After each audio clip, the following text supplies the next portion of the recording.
Hello and welcome to another episode of the Ohio Huntsman Podcast with your hosts Jason, Jacob, and Jeff. And as you're about to hear, Jeff and I interviewed Mike Tonkavich this week from the Division of Wildlife. We start off talking about muzzleloader harvest numbers, but we cover a ton in this. We talk about everything from why muzzleloader season is in January, why they added the antlerless restrictions to public land this year, and we even talk about changing the management from by county and going to more habitat-based units. So make sure you listen all the way to the end, and I hope you enjoy this one. We really enjoyed talking to Mike. So without further ado, let's get into it. Super excited today. We have got, not only do we have Jeff on the podcast, but we've got Mike Tonkavich, who is the Deer Program Administrator for would it be the Division of Wildlife or the ODNR, or how does that Actually, work? It'd be the ODNR Division of Wildlife. We're one of the divisions within the Department of Natural Resources. Okay. And so where I thought we would kind of start, we're going to talk about muzzleloader season today. Muzzleloader harvest numbers were just released, but I figured we would start by, why don't you give us a little bit of your background, how it is that you came to be the Deer Program Administrator, a little bit of that. What are the roles and responsibilities of the Deer Program Administrator? Yeah, love to do that. And thanks for having me, guys. I really appreciate that. Jason, when we were trading emails trying to get this arranged, as I said, I think it's vitally important. Communication is key, and I think 90% of our problems could be solved with better communication. So when I have the opportunity to reach out to folks and let folks know that we're here, we care, we're listening, that I think that's nothing but progress. It's money well spent, in my opinion. But a little bit about myself. As I mentioned before we came on, I'm an Ohio native. I was born and raised in Trumbull County.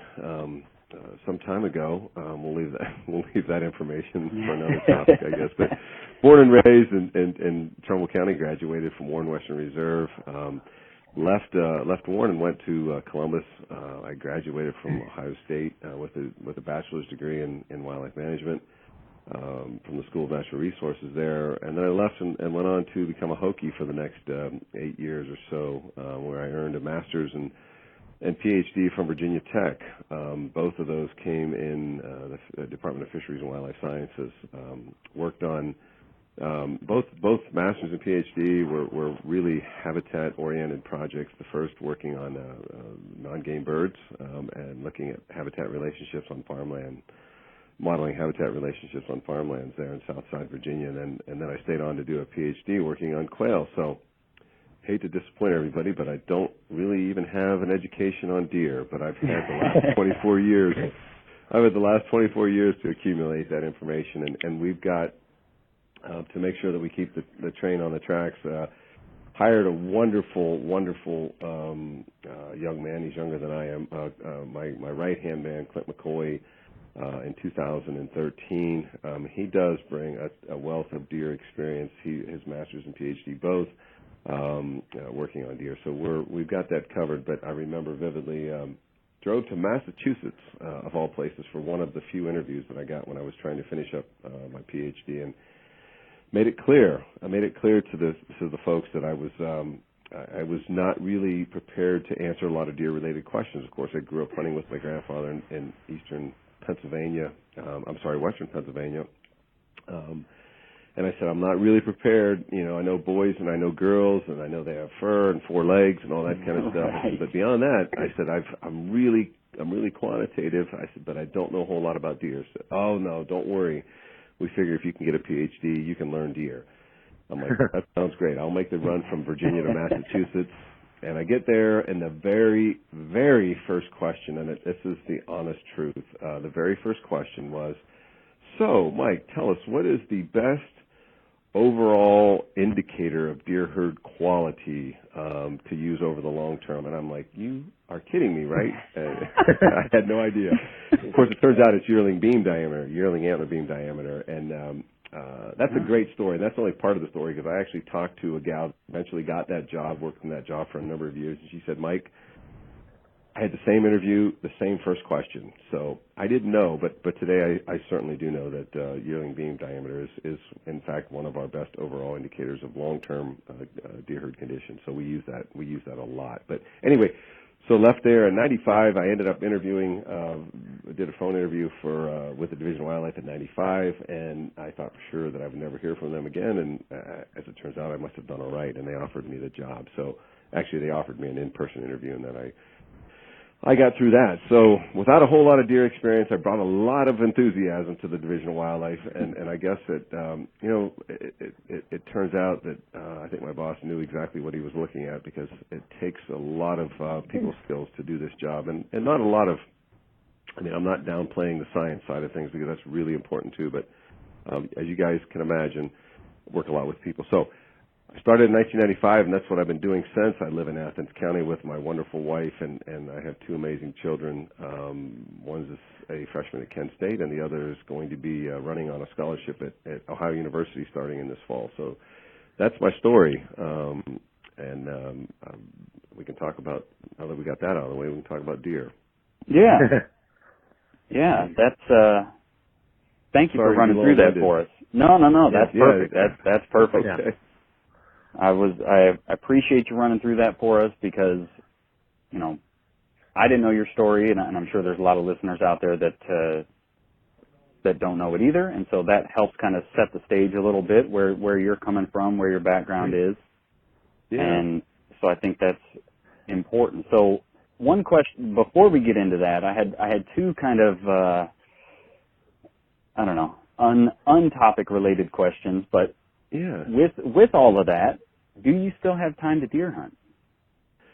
That's a great question, and you did. I only answered part of that question, because you asked about what do I do as a deer program administrator. But Jason, that's a great question, and I don't deer hunt. I haven't deer hunted for probably 3 or 4 years, and I'm not making excuses, because I don't do that. I think we all choose to do what we do with our free time, and to say that I don't have time would be ignorant of me to say that. I've chosen not to, but partly because I do it every single day. I'm in deer. I'm immersed in deer. Sure. And part of it too, quite honestly, is that when I bought my property in 1996.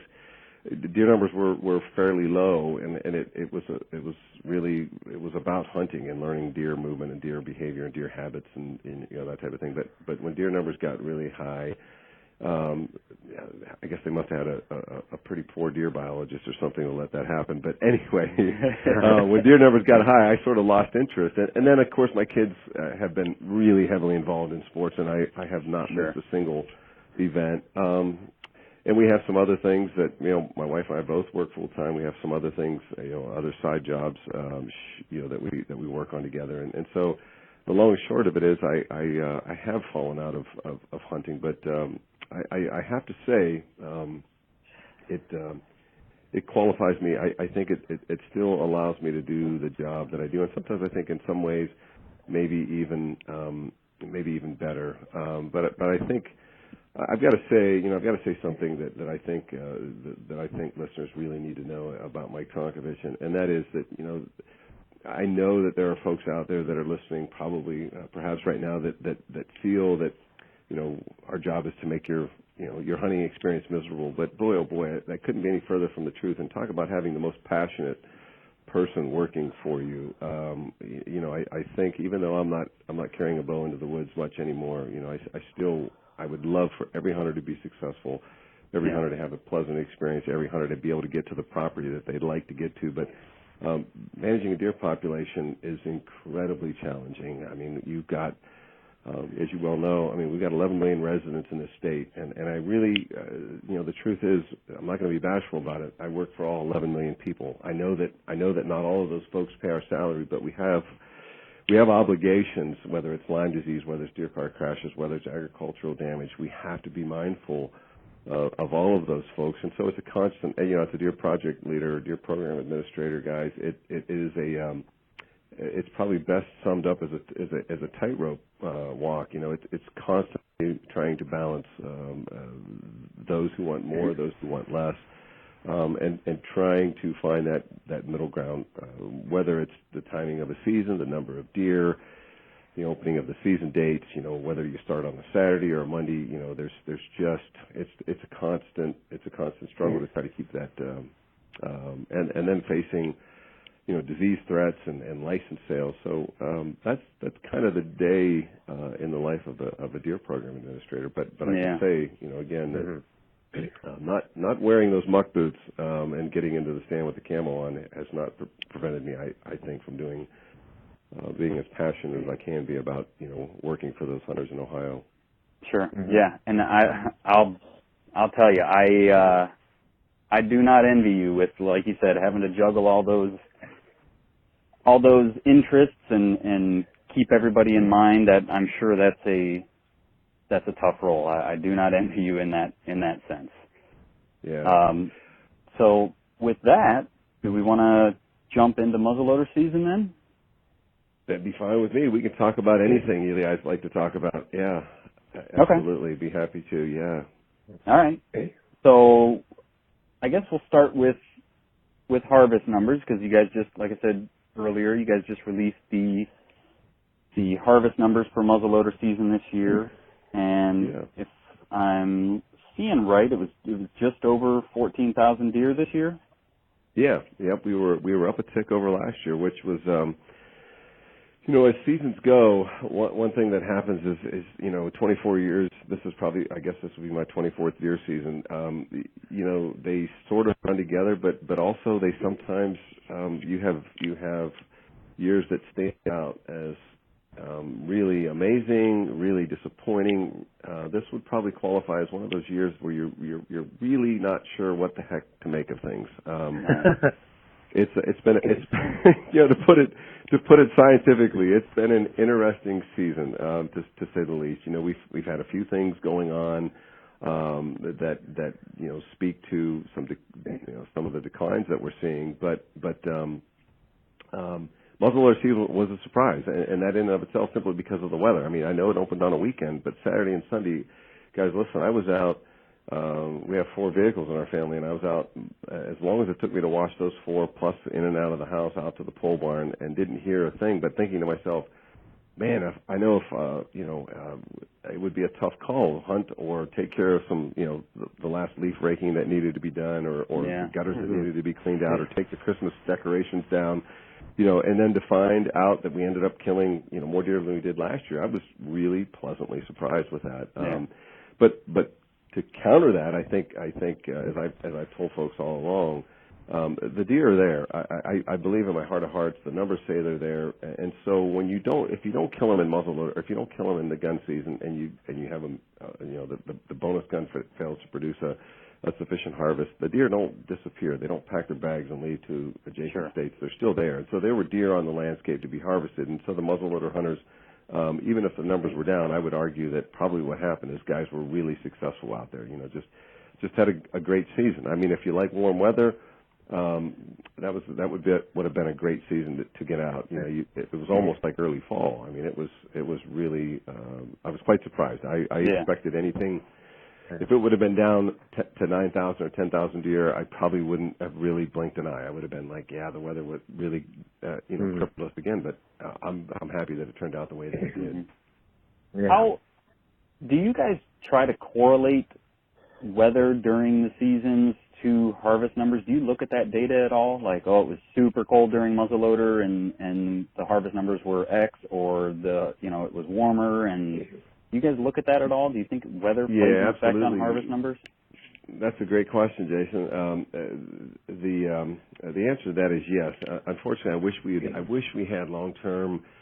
So we do that within a year. In other words, we can talk about the miserable season that we had during gun season because of the weather. We can talk about the bonus gun season, but to remember what it was like this year versus last. Now that's when things start to really get muddy and things start to run together. Now I can quote some years like 2007 when we had a 51% drop in the opening day gun season harvest because of literally I think 2 inches of rain across the state it rained all day Monday and part of Tuesday. Yeah. By the end of the season, we had picked up, I think we had ended up being down like 11%. But I remember crazy events like that. I remember muzzleloader season in 2009. That was the first year we moved it back to back into January from the December, the holiday hunt, if you will. Moved it back into January, and I was fully expecting the harvest to drop way off because, most of the state had some ice on the ground. Some snow on the ground, ice on top of that, and then it was like 4 degrees. And then the harvest was we set like a record harvest that year. So those kinds of things we remember, but oftentimes the only time we really talk about the weather is within the year because it's so hard. I'd love to have gone back, I'd like to go back for the 24 years that I was here and look in the file and say, okay, weather was an issue during gun season or standing corn was an issue during the season this year, but we don't really keep that. But we know that it is totally legitimate. The weather is, as you guys well know as hunters, that it can make or break a season. Yeah.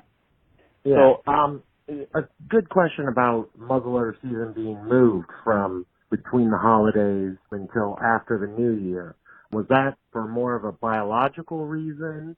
Was that because of biology, or is that more of hunter demand, or what went into making that decision?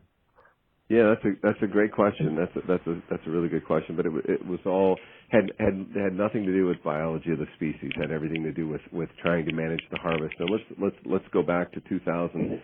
Let's go back to 2007 and think about what we were doing from 7 through about 2013. And of course, as you guys well know, we were trying to reduce the statewide deer population. So several things went into that's kind of a backdrop to what I'm about to tell you with the muzzleloader season. But the season was moved to the week between Christmas and New Year's for one reason and one reason only. Back when it would have been like 1998 or thereabouts, I think Mike Buzzik was the chief at the time, and a great idea. He had his thoughts were in the right place. He felt, as some in 2018, some 20 years later, some 2 decades later, still bring the same issue up. Like, why don't we move the season back into the Christmas holiday? Because kids are home from school.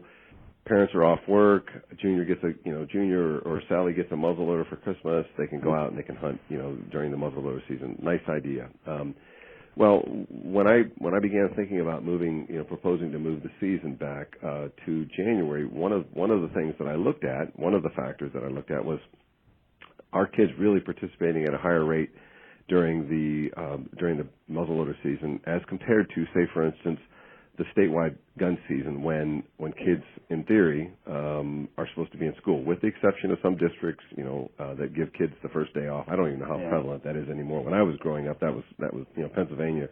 I think the entire state shut down. It was a state holiday, I think. It was a neat exercise because I thought, let's see if we can't get at whether or not this is actually doing what we thought it was going to do, and that is get a few more kids out during the muzzleloader season. So I looked at, again, the standard or the control in this case was the gun season. And again, just to repeat, just in case listeners may not have heard, I felt like I would expect if the muzzleloader season, of course, was having some impact on youth participation, that it would be higher than during the statewide gun season, because kids would be home as opposed to during our statewide gun season when they should have been in school, with the exception, of course, of the weekend.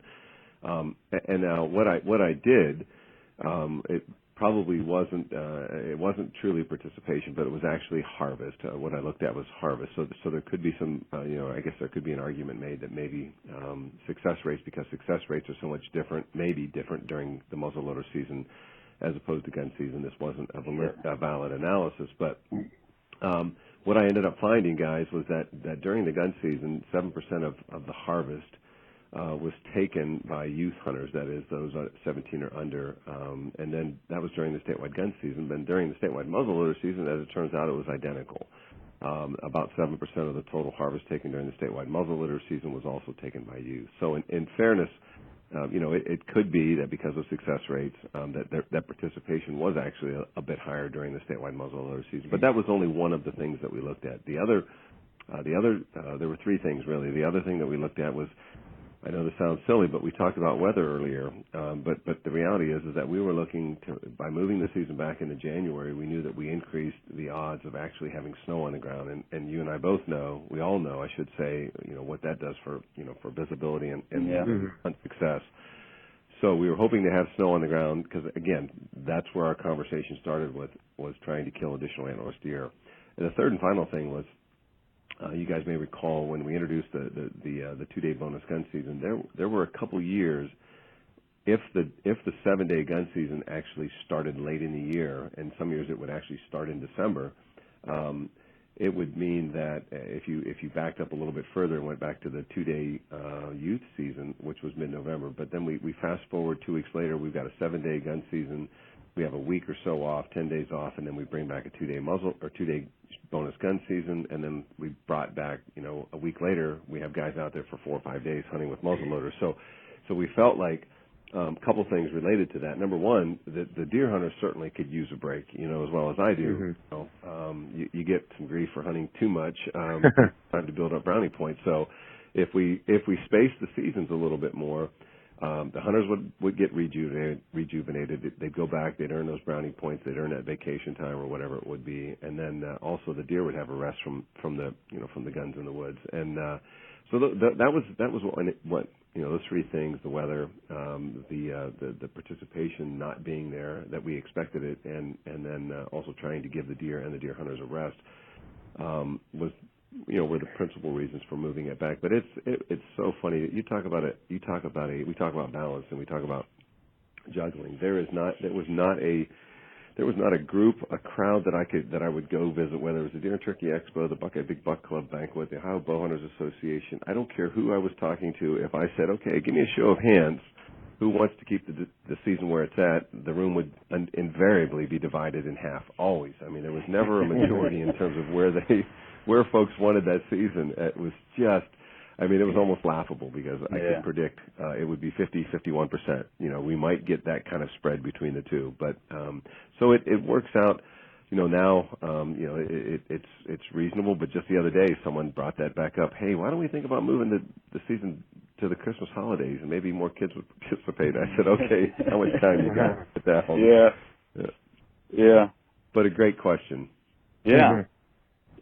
So when you guys are looking muzzleloader season, the week-long gun season, how much weight do you put on a 1-year set of numbers, or are you looking more at trends and maybe like a 3 to 5 year trend? Or do you get too worked up if 1 year is like for example the bonus gun, the numbers were way down this year, right? Do you guys get too worked up about that, or what are your thoughts on that? That's an awesome question. I think if listeners were paying attention, they'd almost think that we planted that question because that's such a good question. Quite honestly, I appreciate that question. And I don't know if you guys have had a chance to take a look at our deer season summary. It's a great publication. Clint does a tremendous job on that. It summarizes everything you want to know about deer in the state of Ohio for the past year. It's publication 5304. You can grab that off our website. But a couple years ago, guys, we started doing something a little bit differently. The year-over comparisons, just as you point out, Jason, in my opinion, they're worthless, and we should never be talking about this year versus last year. And so, in an effort to try and move away from that, and that's a hard habit to break, I understand. Yeah. Hunters want to compare this county with that county. They want to compare this year with that year, and I completely get it. But what we're trying to do is move away from that, and instead of comparing this year's harvest to last year's harvest, what you will see when you look at that publication is this year's harvest compared to the last 3 years on average. Okay, so we'll take the average of the past 3 years and compare it to the current year, because I think that provides a much better picture. Even though it's still looking at this year versus which is one data point, it's better than this year versus last year. It's okay.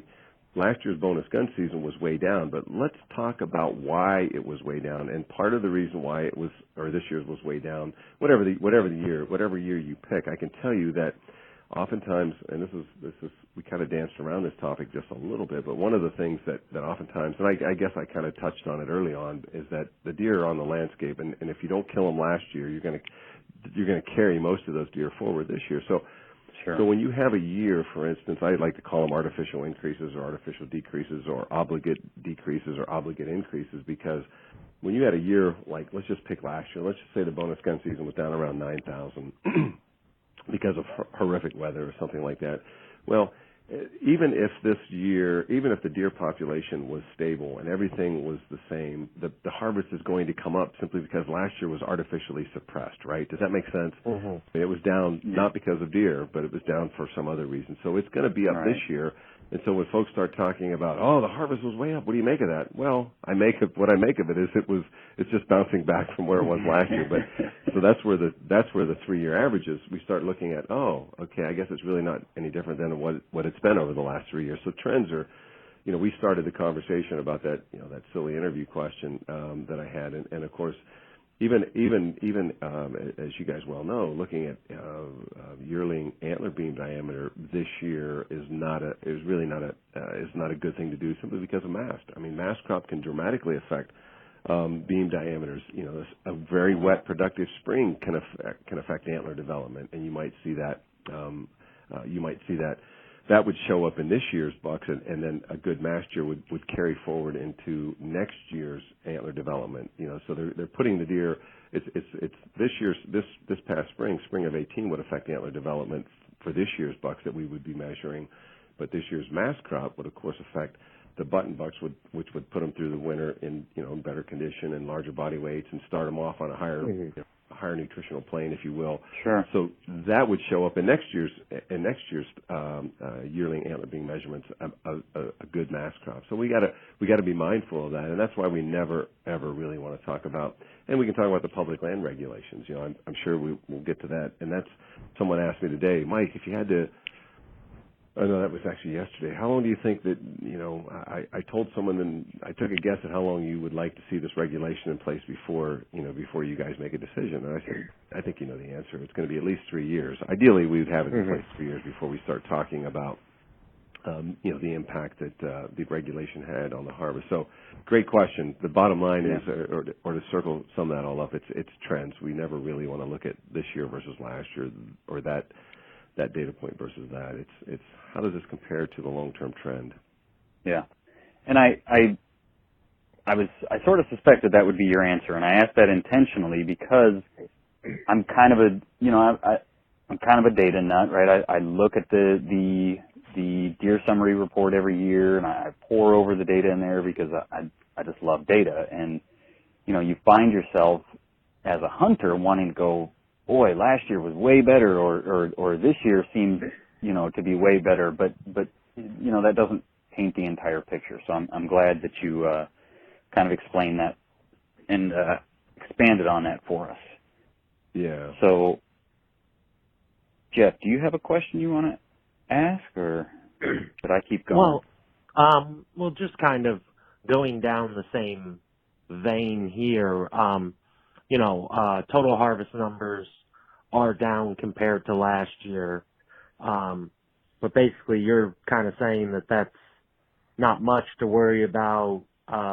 We'll get them next year kind of thing, right? Yeah, well, yeah, it's actually, I'm sorry, I didn't mean to interrupt, but go ahead, finish out that question, and I can really speak to that, because that's where we have to. I was done. You can go ahead and talk.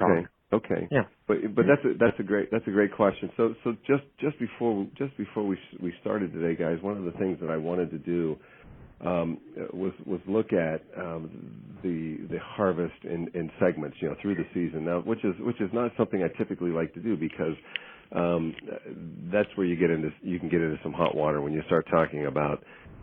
Because guys, there's we look at, okay, how was it through the youth season? How was it through the early archery season? You start getting into hot water there, because there's things like hunter behavior and dramatic shifts that we're seeing in the archery harvest, and so what I'd like to do, and actually, believe it or not, this is actually something we probably shouldn't get into, because it gets kind of complicated to explain. But even if our season was to start a week earlier or a week later, in some years it actually can do that. That can have a dramatic influence on the season. So my pat answer has always been, we'll count the deer when the season's over. Then call me and we'll have a discussion about it. But this year was a little bit different because it wasn't going exactly like Clint and I expected it would go. We anticipated the harvest would be up, and it would be up in the start of the season. It would be up in the middle of the season, and it would turn out at the end of the season we'd have more deer on the ground than we did last year. And things weren't really they weren't going that way early on or later. But I got a chance to go back and look at some numbers, and I want to share those with you because it does paint a little different picture than what the total numbers are saying to us right now. And of course, you guys, I know you fully recognize this, but I'm going to mention it anyway. That you have to be. This year was a relatively quiet year in terms of regulation changes. In fact, the only regulation changes to speak of were the public land regulations. So those that would the reason why I say that is we have to be mindful that we can't look at total harvest typically because historically Ohio has been very bad about changing antlerless harvest regulations, and when you do that, all of a sudden you've really impacted your ability to look at total harvest. So you can only look at buck harvest because that's the only thing that has been consistent year in and year out is that the regulations have always limited hunters to a single buck. It's been an either sex season all season long, so that's consistent. But we have to be very careful about looking at antlerless harvest or total harvest. So let me mention just real quickly, and I'm going to break this out into private land versus public land because I did this intentionally to look at the impact the regulations may be having on our antlerless harvest. But so just the day before gun season started, if we look at our private land, let me restate that so we don't get folks confused. But if we look at our private land data, and we'll break it into two piles, antlered and antlerless. Okay, our antlered buck harvest, up until the start of the gun season, we were actually up almost 3%. Okay, so the buck harvest, which is our best index of overall herd size, was telling us at the start of gun season on private land we were up 3%. Okay. The antlerless harvest on private land was actually up just about 1% prior to the start of gun season. Okay. Now, looking at things on public land, a little different story, and this was actually a bit of a surprise to me.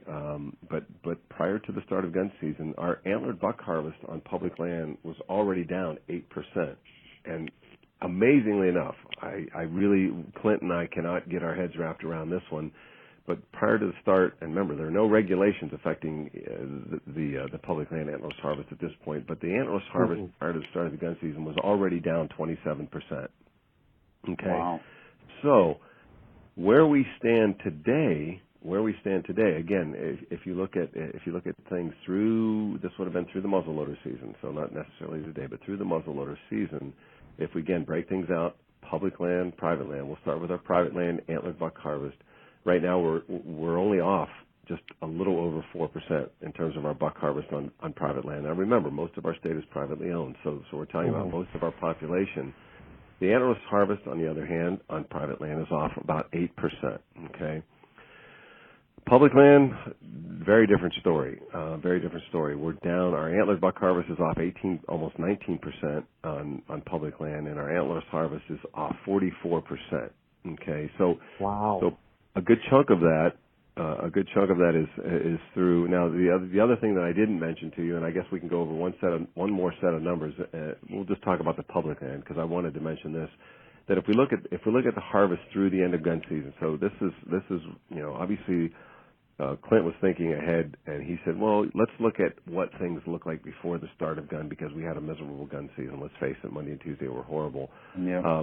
But through the end of gun season, and this is where I started my analyses, this was out without any regulations. The antlerless harvest was still off 34%. So clearly, the public land regulations are having an impact on the antlerless harvest because we went from 33% prior to the start of the gun season down to 44% after the gun season and through the muzzleloader season. So they're having the desired impact. They're moving us in the right direction. Now, of course, the question, the very relevant question at this point is, will that translate to larger deer harvest eventually on public land? And of course, that remains to be seen. We have to, we're going to have to keep these regulations in place a couple more years, and see what kind of impact they actually have on the harvest. Because guys, let's be straight here. We're not about trying to grow deer for private land hunters to harvest, that are growing on public land and then move off because pressure builds and they move off and they're harvested on private land. That's not what this is about. We don't want that.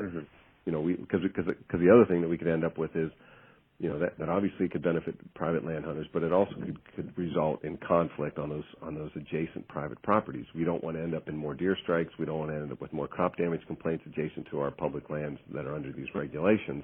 What we want is our hunters to be more successful during our deer seasons on public land. And so, while I'm excited about the direction that the harvest is going, I'm cautiously optimistic. I want to wait for a while to see that, either A, we're seeing an increase in harvest, or B, we do run surveys every year, and hopefully what we'll find is that the experiences of our hunters on public lands have actually improved over as a result of these regulations, a more positive hunting experience, whether it's seeing more deer or harvesting more deer or both. And so that was, I guess, to kind of continue on the antlerless restrictions, that was put in place sort of as maybe a short-term pain for long-term gain type of let's give the antlerless deer a break because that's your population increasing unit, right? If you give the does a break, they're going to reproduce more, and in theory, you end up with more deer.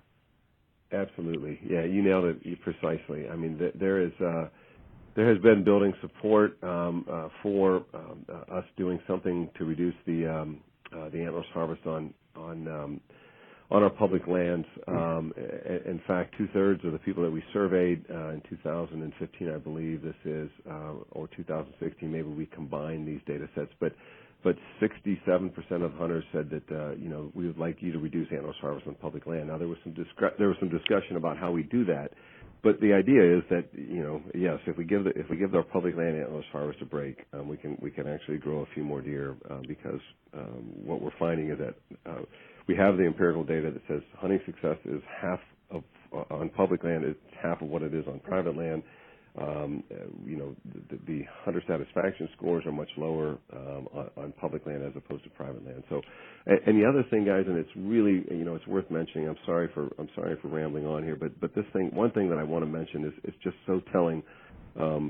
When we reduced, and you guys are of course avid Ohio hunters, so you're paying close attention to the regulations, but. Maybe I'm overstating this, but in 2015, those 2 years, 15 and 16, guys, we dialed back on the antlerless harvest by reducing bag limits in almost every county. We took away the antlerless permit almost in every county.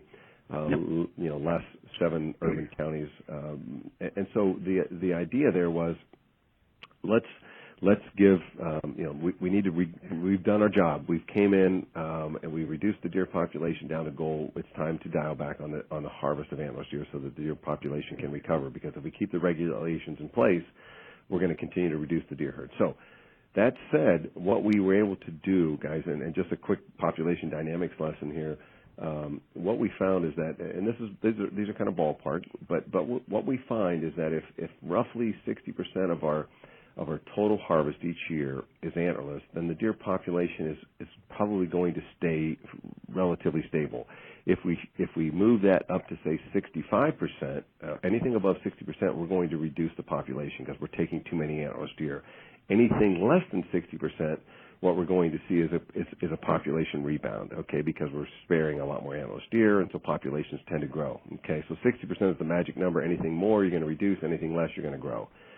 We put the regulations in place in 2015 and 16, and what we ended up seeing was really kind of the final straw that says, hey, you got to do something on public land because the regulations, hunters are not backing off. What we found is that when we put those regulations in place on private land, it reduced the proportion of the antlerless deer in the harvest from that mid 60s, 62, 63 range down into the very low 50s, okay?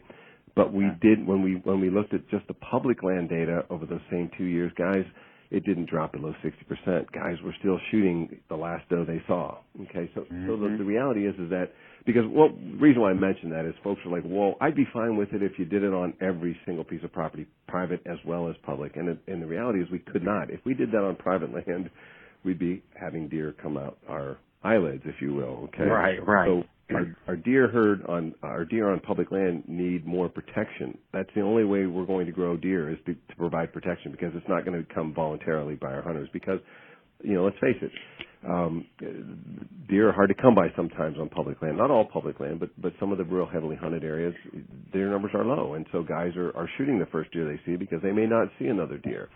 So they need some protection, and those 2 years really, sealed the deal, if you will, in terms of public land regulations. They need that additional layer of protection, and we can't put those same regulations on private land because the deer population would explode. Mm-hmm. Yeah, I know. I mean, we've seen it. We live in Northeast Ohio, but we have a hunting camp down in the Wayne National Forest, and there's a journal, if you will, down there that they talk about how many deer we shot this year and that kind of thing, and just looking back over the years, we've seen that decline in public land, and we hunt a little bit of public and private down there, but what county, may I ask? That we hunt? Is it Washington or Athens? Yeah. Washington County. Okay. Yep. Yeah. I know exactly where you guys are probably camping. I mean, it's a very common place. And I just had a conversation with a guy from Maryland, and he was telling me that he hunts in Athens County on the Wayne National Forest, and very similar experience. Just the deer population tanked.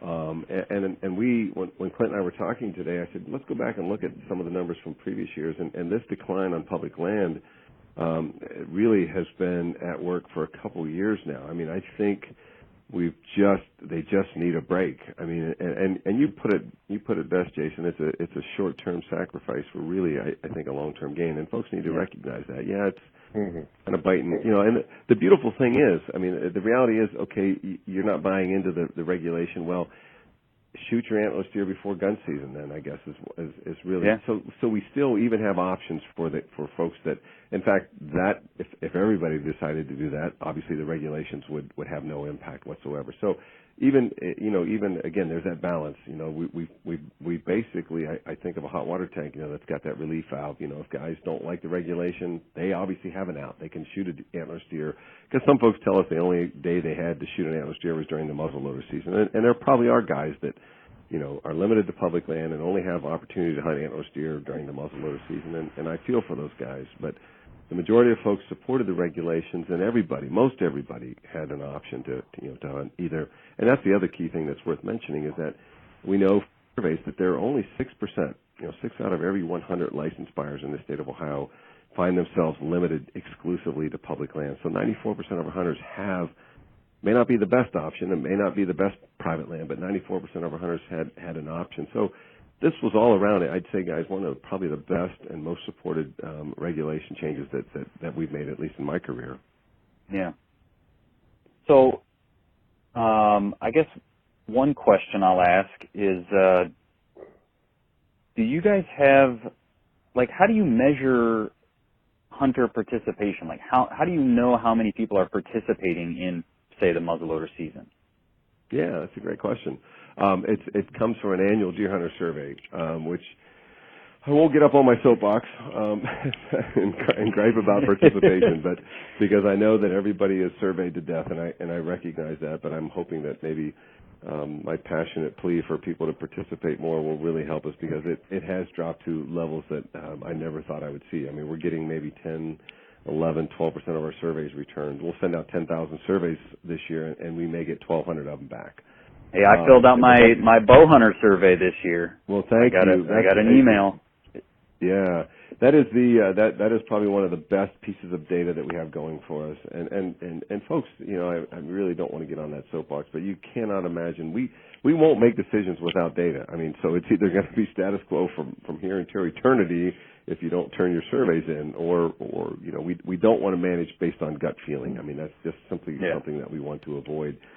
But to speak to your question, Jason, we do. That's one of the questions that we ask folks every year, is to tell us what seasons you participated in, the county that you hunted most in, what you thought of the mass crop, what you thought of the deer numbers, what you thought of the deer hunter numbers, and those types of things. But to give you some sense for what we felt would likely actually be participating. Now, these are 2017 numbers, but just to give you some sense, based on those participation rates, let's see. In 2017, we estimated that about, maybe I should throw this back at you. What percent of hunters do you think participated in the muzzleloader season?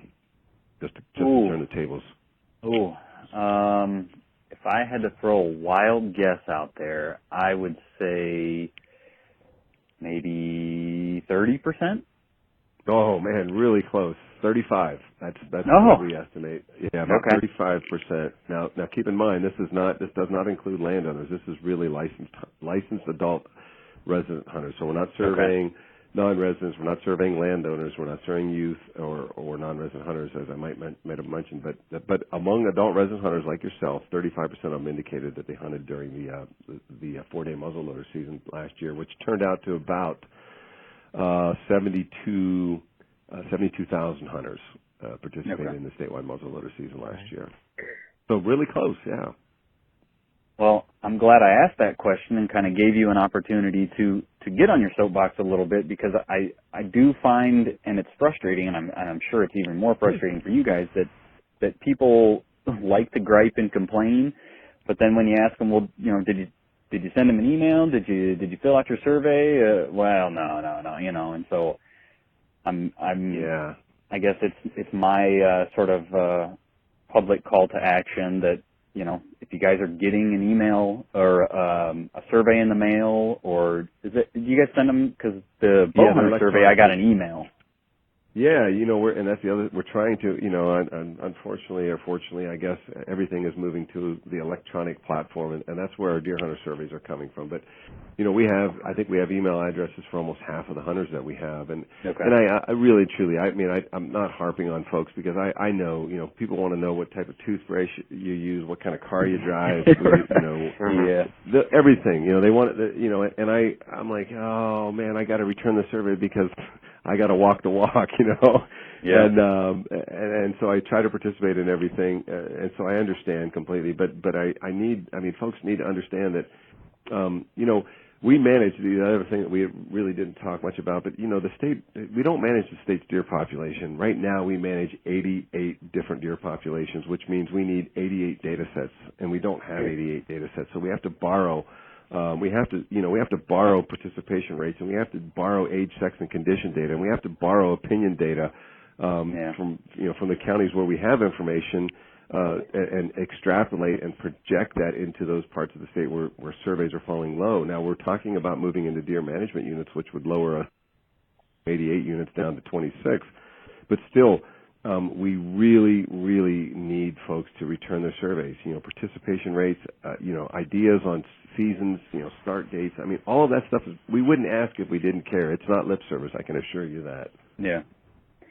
So something you just said really kind of piqued my curiosity. You mentioned moving into deer management units. So, because when you guys went from the zones to the counties, one of the downfalls I saw with that is, deer don't know county lines. It's sort of an arbitrary line that says here you can shoot 2 deer. You go across the street here and into the next county and you can shoot 3 deer. So with going with deer management units, I would imagine those would be broken up into sort of, I guess, more habitat populate. Yeah. Okay. Yes, okay. You got it. Yeah, absolutely correct. And it's funny that you mentioned that, Jason, going from zones to counties. The reality is, we actually were. We have always managed deer at the county. Deer hunting returned to the state in 1943, and the county has been the management unit. And the truth of the matter is, those zones were really, I guess, got to be careful about this, but I politely saying they were kind of a disservice to the deer population, because oftentimes we made those zones somewhat arbitrary to keep things simple. Okay. So in other words, maybe Fayette County should have been a single deer county, or Trumbull County should have been a 3 deer county, but because it was in a clump of 2 deer counties, we made it a 2 deer county. Okay, just for the ease of thinking about our hunters and thinking about trying to enforce things and thinking about regulation interpretation. So oftentimes we not always. I mean, but there were always a couple counties or 3 or 4 that stood out that were like, gosh, we don't want to create an island here, so we'll just put this county. So we ended up over harvesting or under harvesting. So when I finally, I don't know whether it was 2013 or what year it was, that I finally convinced our senior staff to listen. We need to move away from zones and manage the deer herd. And really, that got us a little, I mean, counties were always the management unit, but that got us, it looked like a patchwork quilt, and I know it probably freaked a few people out, but I think what it also did was it brought to the fore, people recognized that we were, in many people's opinions, we were being much more responsive, and it looked like much more responsive and responsible, if you will, deer management, because people were like, there's no way Columbiana County should be in the same zone as Scioto County. They're totally different. They're totally different counties. The topography is different. The habitat's different. The deer densities are probably different. So it really was it was a good opportunity to start having a discussion about, hey, we can make this even better by going to deer management units, which are basically habitat-based management units. Instead of political boundaries, we're trying to partition the state into logical. You take a Licking County, you take a Richland County, you pick most any county you'd like, take a Holmes County, if you will. There's always gradations from either east to west or north to south. Heavily farmed in the north and heavily wooded in the south, or east and west.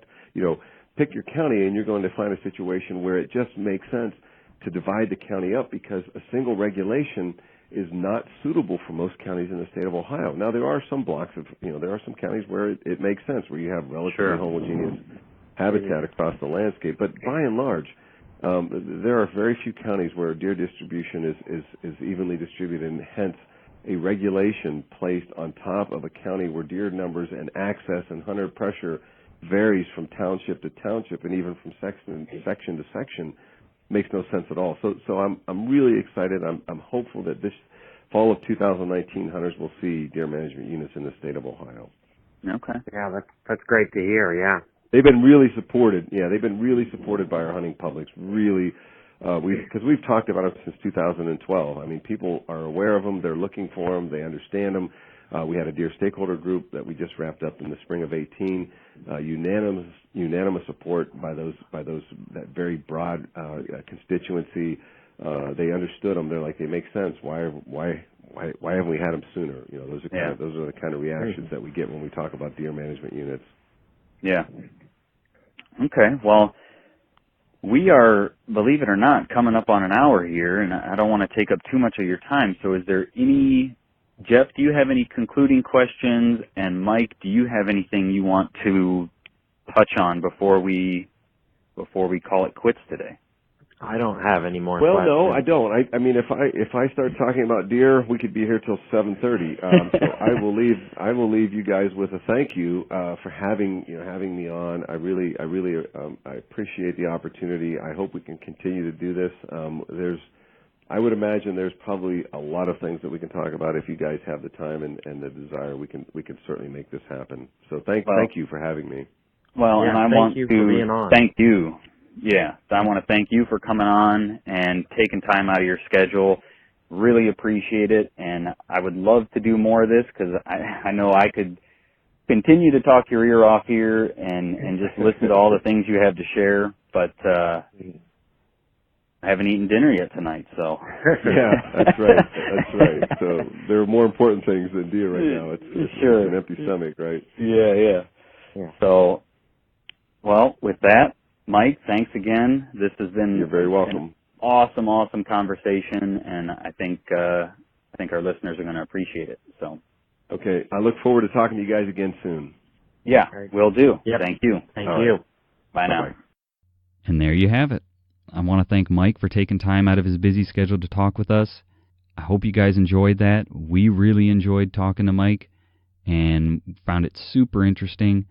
We hope to do more of these with Mike in the future, so the best way to keep up to date with that is to make sure you're subscribed to the show. So whatever platform you're using to listen to the show, make sure you're subscribing to the show. The other good way is follow us on Facebook. We're Ohio Huntsman. Follow us on Instagram. We're Ohio Huntsman Podcast. And sign up for our newsletter. We send out an email every week when we release the episode. We'll have links to all of that in the show notes. And with that, thanks for listening.